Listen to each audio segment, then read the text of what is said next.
नमस्कार दोस्तों। आज हम बात करेंगे निर्जला एकादशी के व्रत के बारे में और निर्जला एकादशी का व्रत क्यों रखा जाता है, कैसे इसको पूर्ण किया जाता है और जो इसको रखने में सक्षम नहीं है वो निर्जला एकादशी के उपवास का कैसे लाभ ले सकते हैं, वो भी अब इस वीडियो में विस्तार से बताएंगे। तो विस्तार से इस वीडियो को पूरा देखें और जानें निर्जला एकादशी का सनातन धर्म में और इसका उपवास रखने का क्या महत्व है। तो आइए जानते हैं क्यों निर्जला एकादशी का एकादशी वाले दिन इस दिन बिन पानी के भी जो है रहना चाहिए। तो ये केवल एक दिन का पालन होता है और साल भर की जो एकादशियां का आप उपवास रखते हो तो उनका फल आपको पूर्ण मिलता है इसका एक उपवास रखने से। जी हाँ दोस्तों, हम बात कर रहे हैं निर्जला एकादशी की। ये केवल एक उपवास नहीं है बल्कि आपके मन आत्मा की शुद्धि और एक दिव्य पर्व के रूप में इसे मनाया जाता है। आज हम इस वीडियो में जो बात करेंगे वो करेंगे निर्जला एकादशी का धार्मिक रूप से, आयुर्वेदिक रूप से और वैज्ञानिक रूप से जो है क्या महत्व है। एक तरफ तो इस महीने में जल सेवा की जाती है, जगह जगह पे प्याऊ लगाए जाते हैं, जगह जगह पे ठंडा पानी पिलाया जाता है और एक तरफ सनातन धर्म में बोला गया है कि एक दिन का उपवास रखना है, वो भी निर्जला, मतलब उस दिन आपको एक बूंद भी जल की भी ग्रहण नहीं करनी है।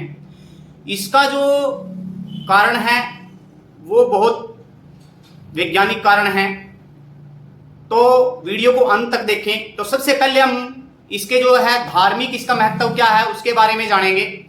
ऐसा कहा गया है कि जो भीम जी थे उसके नाम पर इसको भीम एकादशी भी बोला जाता है।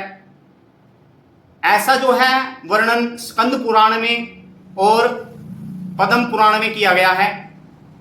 कथा के अनुसार जो है ऐसा बताया जाता है कि पांडवों में भीम जो सैन थे, भीमसेन थे, उपवास रखना उनके लिए बहुत कठिन था क्योंकि उनकी जो भोजन करने की जो क्षमता थी, उसके खाने की जो क्षमता थी वो बहुत ज्यादा मात्रा में थी और वो एक दिन में कई किलो के हिसाब से अन्न का सेवन करते थे।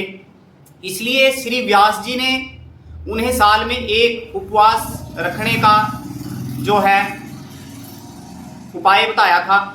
वो उपाय था निर्जला एकादशी। इस दिन कोई अन्न या जल भी ग्रहण नहीं करता और इसलिए इसको निर्जला एकादशी कहते हैं। इस व्रत के प्रभाव से सभी जो 24 एकादशियां जो है 24 एकादशियां पूरे ईयर में आती हैं उसका फल मिलता है और मोक्ष का द्वार आदमी के लिए खुलता है, ऐसा बोला गया है। यह व्रत जो है धर्म, श्रद्धा, संयम और मोक्ष का प्रतीक माना गया है।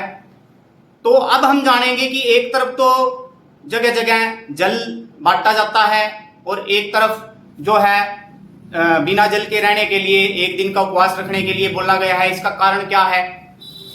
आपने देखा होगा कि इस महीने में जगह जगह प्याऊ लगाए जाते हैं, जगह जगह पानी पिलाया जाता है, गर्मी में लोगों को ठंडा जल पिलाया जाता है ताकि जो है हमें जो है मन को शांति मिले।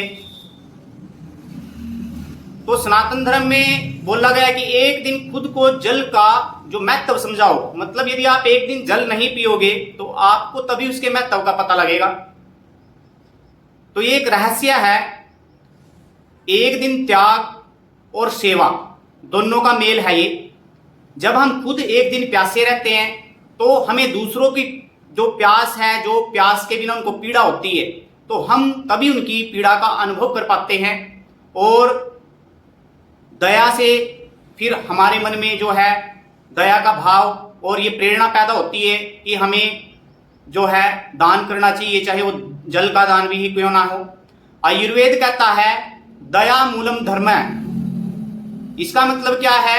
जल देना पुण्य है लेकिन जल त्याग कर आत्म संयम रखना तपस्या है। तो अब हम जानेंगे निर्जला एकादशी सेवा और साधना दोनों का आदित्य संगम कैसे है और इसका आयुर्वेदिक दृष्टिकोण, आयुर्वेदिक जो ग्रंथ है उसमें जो है निर्जला एकादशी के का क्या वर्णन किया गया है, क्या इसका महत्व है। तो निघंटू रत्नाकर जो बुक है और जो भाव प्रकाश निघंटू, चरक संहिता, अष्टांग हृदयम जो बुकें हैं उनमें जो कहा गया है कि इस व्रत के लाभ को स्वीकारते हुए उन्होंने कहा है बुक्स में, उपवास, इस उपवास से जो है जठर अग्नि तेज होती है, मतलब आदमी का पाचन बढ़ता है। बिना जल के रहने से जो शरीर में वाटर रिटेंशन हो गया, किसी किसी को आपने देखा होगा टांगों में सूजन आ जाती है, वाटर रिटेंशन हो जाता है, वो जल जो है बॉडी जो है सोख लेती है और जो वो सूजन आई हुई है वो खत्म हो जाती है। दूसरा जो है आमदोष जो शरीर में हो जाता है उसको जलाने में भी ये उपवास जो है सहायता करता है। आमदोष क्या है? जिसमें कफ, मतलब कफ क्या है? पानी और मिट्टी की मेल जो है शरीर के अंदर जोड़ों में जम जाता है, उसकी वजह से दर्द होते हैं, तो उसको, उसमें भी इस व्रत को, उपवास को रखने से लाभ मिलता है। और इस उपवास को रखने से वात, पित्त और कफ तीनों दोषों का संतुलन हो जाता है। तो निघंटु रत्नाकर में लिखा है, एकादशाम निराहार सर्व दोष निवारक है। इस दिन उपवास करने से सभी रोगों का नाश हो जाता है। अब हम जानेंगे इस व्रत का जो साइंटिफिक, मतलब वैज्ञानिक लाभ क्या है आधुनिक विज्ञान के अकॉर्डिंग। आधुनिक विज्ञान क्या कहता है इस व्रत के बारे में? तो आधुनिक विज्ञान इस दिन के जो उपवास है वो भी इसका बहुत लाभ मानता है।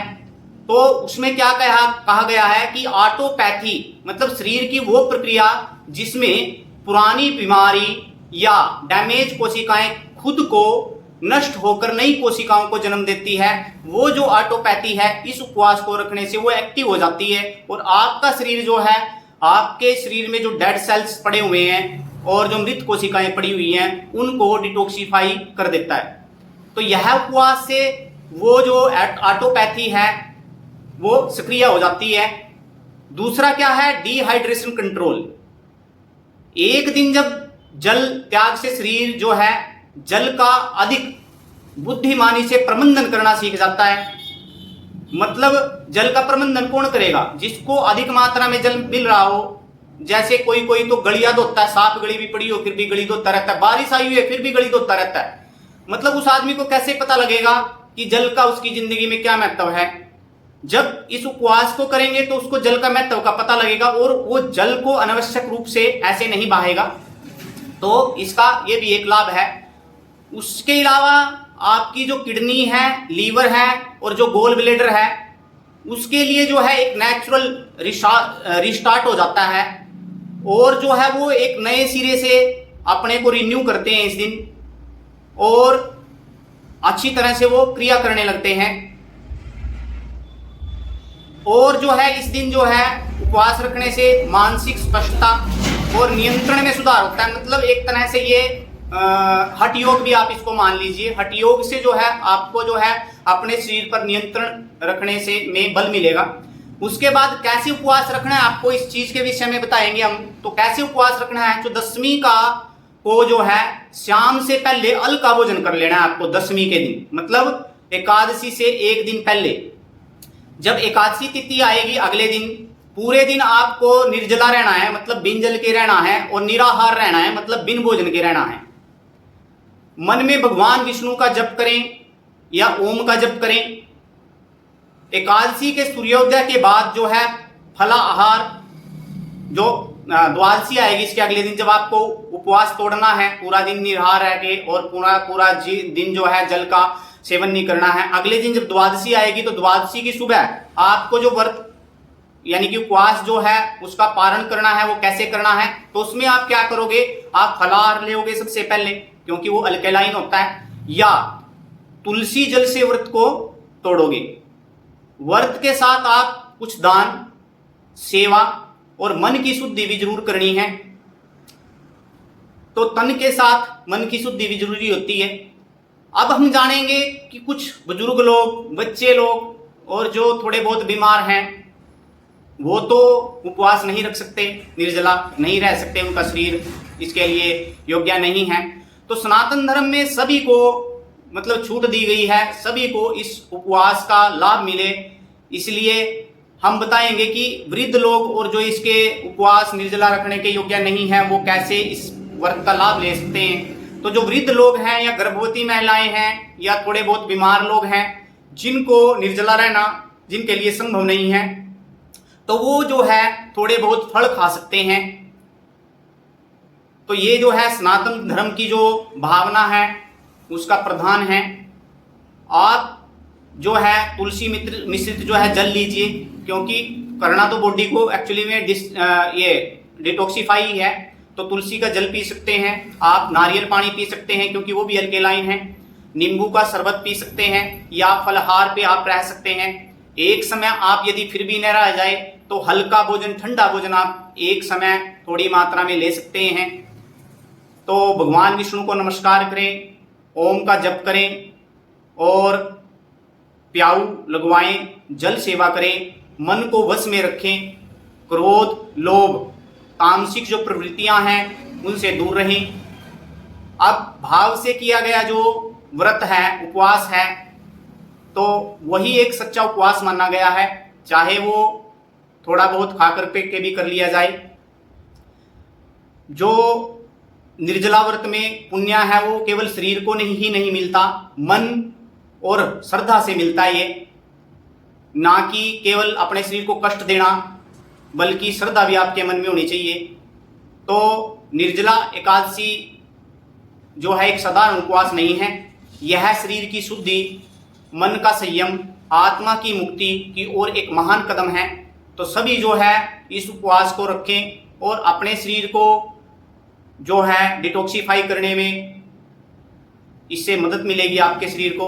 और आप अपनी जो ऑटोपैथी है शरीर की, मतलब ऑटोपैथी का मतलब है खुद अपने शरीर की जो है रक्षण करना, खुद अपने शरीर को डिटॉक्सिफाई करना और अपने शरीर की चिकित्सा करना में आपको हेल्प मिलेगी। तो इस वीडियो में जो मैंने आपको आयुर्वेदिक बुक्स के अकॉर्डिंग थोड़ी बहुत नॉलेज दी है, यदि आपको मेरी ये वीडियो पसंद आई हो तो वीडियो को ज़्यादा से ज़्यादा शेयर करें और सभी को तक वीडियो पहुंचाएं, ताकि सनातन धर्म का ये जो पर्व है निर्जला एकादशी का उपवास, सभी इसको उपवास को रख सकें और इसका महत्व जान सकें। क्योंकि जब इसके महत्व को का जो आजकल के युवा हैं उसको पता लगेगा, उसका वैज्ञानिक महत्व पता लगेगा, तभी वो इस उपवास को रखेंगे। तो आपसे हाथ जोड़कर विनम्र निवेदन करता हूं कि इस वीडियो को जो है ज़्यादा से ज़्यादा शेयर करें, ताकि हमारा समाज, सनातन धर्म के लोग जो है इस उपवास का लाभ उठा सकें और ज़्यादा से ज़्यादा लोग इस उपवास को रखें ताकि वो जीवन में स्वस्थ रह सकें। तो हमारा जो संकल्प है कि सभी स्वस्थ रहें वो पूर्ण हो सके। तो वीडियो देखने के लिए सभी का धन्यवाद। वीडियो को ज़्यादा से ज़्यादा शेयर करें और वीडियो को लाइक करें। धन्यवाद, नमस्कार।